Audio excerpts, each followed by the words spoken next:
Before we begin, we are a small channel on the path to 1,000 subscribers. If this kind of content interests you, subscribe now. It takes 1 second and makes a real difference. Now, let's go. Close your eyes. You stand before a door that has not been opened in 400 years. Behind it lies a room where ordinary people like you, were turned into monsters by the stroke of a pen. We are in Europe, Central Europe. The year is 1487. The place, a stone building in the town of Ravensburg, in what is now southwestern Germany. The room is small. The ceiling is low. There is a table, a chair, and a stack of freshly printed pages that smell of oak gall ink and linseed oil. On the table sits a book that will kill tens of thousands of people over the next 2 centuries. Forget what you imagine when you hear the word witch. There is no pointed hat, no broomstick, no cackling woman stirring a cauldron. That is a fairy tale. The reality was a legal process, methodical, documented, and terrifyingly rational. The man who wrote the book is a Dominican friar. He is short. He sweats through his robes even in winter. His colleagues find him obsessive, unpleasant, difficult. He has been rejected by the University of Cologne. He has been mocked in local courts. But he has one thing that makes him dangerous: absolute certainty. Can you feel the cold radiating from the stone walls? Can you smell the tallow candle burning on the table, its smoke sharp and greasy? Can you hear the scratch of a quill on parchment in the next room? Someone is taking notes, always taking notes. Today, we go in. And we are going to show you why, if you were transported to the late Middle Ages, you would almost certainly be accused of witchcraft. Not because you are strange, because you are normal. Before we go further, let me show you how we know this. The book on the table is the Malleus Maleficarum, The Hammer of Witches, written by Heinrich Kramer. Historian Wolfgang Behringer, in his extensive study Witches and Witch Hunts, A Global History, traced how this single text became the operating manual for persecution across Europe.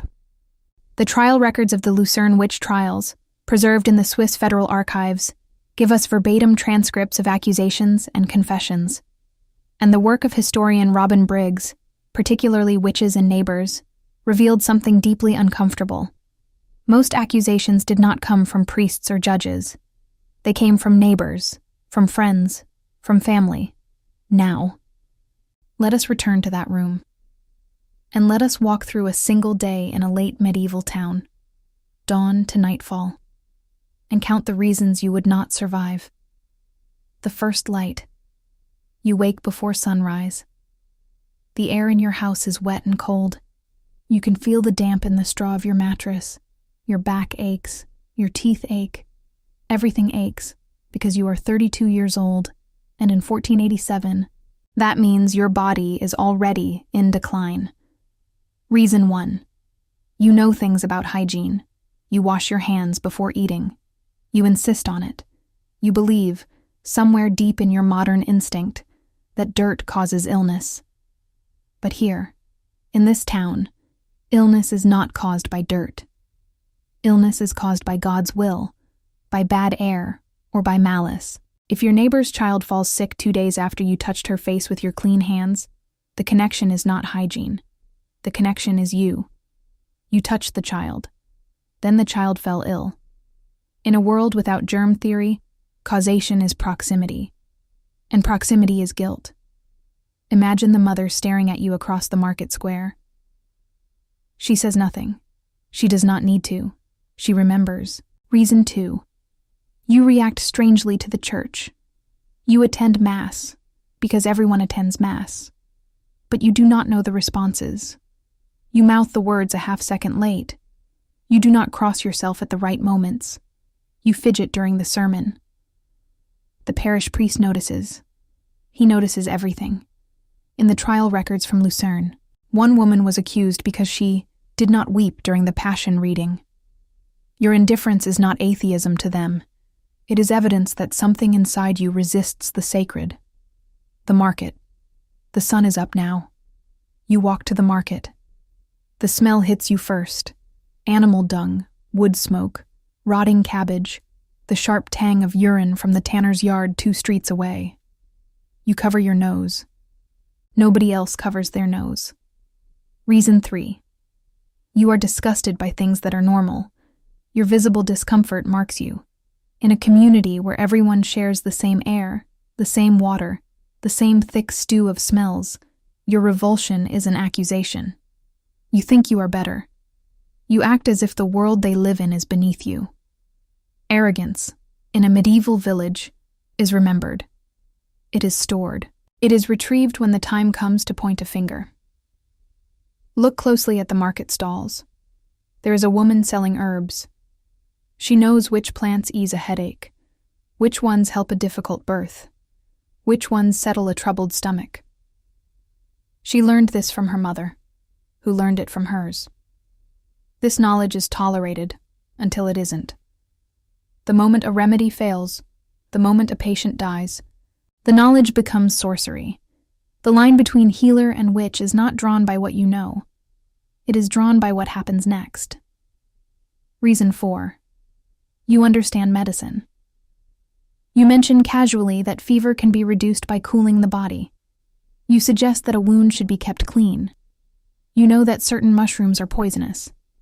This knowledge, delivered with confidence, without reference to God's will or the local priest's blessing, is suspicious.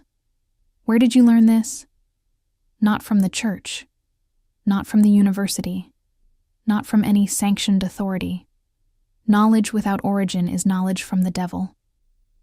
When Kramer later wrote that midwives were among the most dangerous witches, that was not misogyny alone. It was a direct assault on unauthorized knowledge, the kind that lives in hands and memory rather than in books approved by Rome. The meal. You sit down to eat. The bread is coarse and dark, full of grit that wears your teeth to stumps. The stew is gray. There is no spice you recognize. You eat slowly, reluctantly. Reason 5. You are not hungry enough. In a world where food is scarce, where a bad harvest means death, your lack of appetite is abnormal. A person who does not eat is a person who is sustained by something else. The Malleus Maleficarum specifically notes that witches often refuse food or eat sparingly.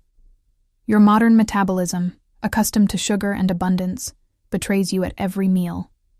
Step back for a moment. Consider the weight of this. Every ordinary behavior, washing, eating, reacting, knowing, is being watched, interpreted, catalogued, not by an inquisitor, by your neighbors. The machinery of accusation does not require a conspiracy. It requires only memory and fear. Reason 6. You talk to yourself. You do it without thinking. A muttered reminder. A whispered curse when you stub your toe. A quiet rehearsal of what you plan to say. In a world where spoken words carry literal power, where blessings heal and curses kill, talking to yourself is not absent-mindedness. It is incantation. Witnesses in trial records describe accused witches murmuring near livestock before the animals sickened. The murmur is the spell, and you murmur constantly. The accusation. The sun is past its peak. You are in the town square when you feel it. A shift. The baker's wife will not meet your eyes. The blacksmith's apprentice crosses the street when he sees you. A child points at you and is quickly pulled away by her mother. Reason 7. You are alone. You have no family here. No husband, no wife, no children, no parents, no guild, no patron, no lord who will speak for you. In medieval society, identity is relational. You are someone's child, someone's spouse, someone's vassal. Without those bonds, you are no one. And no one is dangerous. No one has no one to defend them. Imagine the feeling, the slow understanding that something has changed. Not a sudden accusation, a gradual withdrawal. The air around you grows colder, not literally, socially. The space people leave when they step away from you. That space is the beginning of the trial. Reason 8. You have opinions about women. You believe women are equal to men. You say so. Perhaps not loudly, but you say it. Or worse, you are a woman, and you behave as if it were true. You speak directly. You challenge a man's statement in public. You refuse to lower your gaze. The Malleus Maleficarum dedicates entire chapters to explaining why women are more susceptible to witchcraft. They are weaker in faith, more carnal, more credulous. A woman who defies these expectations is not brave. She is possessed. When Kramer wrote those chapters, that was not merely theology. It was a framework for criminalizing female autonomy, rooted in the daily frictions of a world where a woman who spoke too freely had already crossed an invisible line. The trial. The light is failing. Torches are lit. You are brought to a room you recognize. It is the same room we entered at the beginning. The table, the chair, the stack of papers. Reason 9. You will defend yourself logically. You will say, I am not a witch. There is no such thing as witches. You will appeal to reason, to evidence, to the absurdity of the charge. And this is precisely what the Malleus anticipates.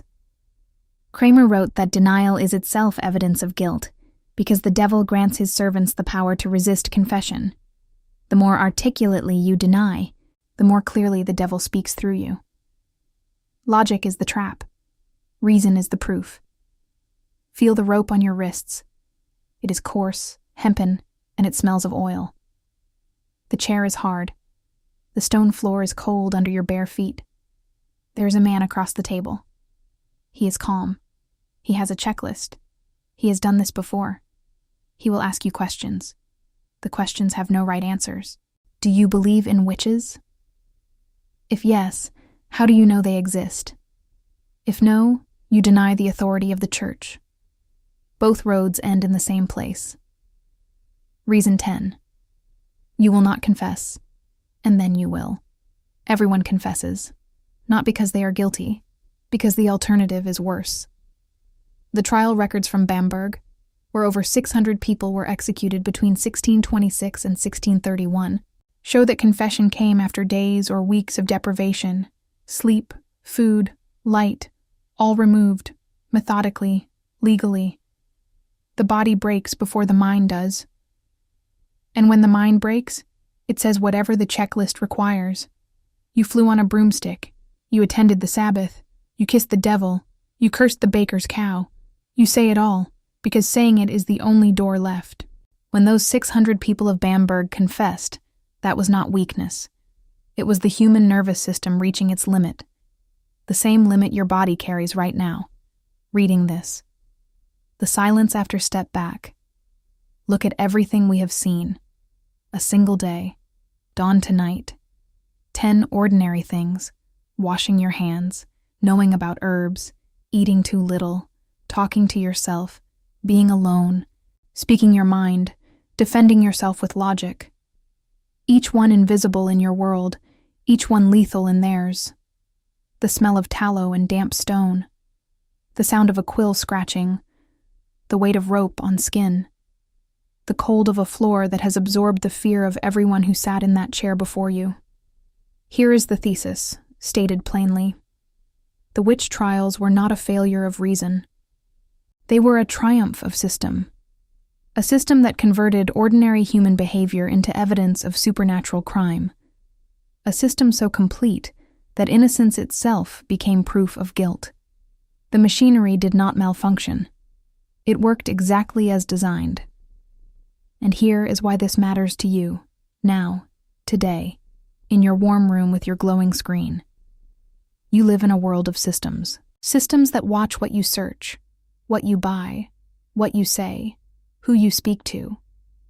Systems that convert ordinary behavior into patterns, and patterns into categories, and categories into judgments. The technology has changed. The logic has not. The question is never whether surveillance is possible. The question is, who holds the checklist? And what counts as a confession? The people of Ravensburg and Bamberg and Lucerne were not stupid. They were not evil. They were afraid. and fear, combined with a system that rewards accusation and punishes silence, will produce the same results in any century. Look around your own life. Think about the last time you stayed quiet because speaking would have made you visible. Think about the last time you changed your behavior because someone might be watching. Think about the last time you wondered if the safest thing to do was simply agree. That feeling, that calculation, is 400 years old, and it has not aged a day. If this video helped you see the Middle Ages not as a distant horror but as a mirror, then help us reach more people. We are a small channel on the path to 1,000 subscribers, and every subscription counts.